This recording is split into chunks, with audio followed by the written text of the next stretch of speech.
Ang first issue rito, whether or not she can be sued, whether or not she has immunity from suit. And the second issue here is what do we do with the previous impeachment complaint file that was archived by the Senate. So yung immunity from suit is an issue that has to be looked upon. So because we will not waste time, we do not want to waste time investigating somebody who's immune from suit, di ba? Practical lang yan.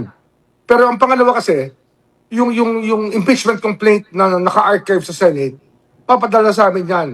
Ipapadala rin sa amin yan for our evaluation. Isa lang naman ang nakikita kong pwedeng gawin dyan eh. We tell the House, you have two options. Investigate it again in the Committee on Justice, or constitute your team and file a motion with the Senate to constitute itself as an impeachment court to hear and to unarchive the case that was archived there. Kasi nga, if it can be archived, it can be unarchived, Dennis. So that is the practical solution there.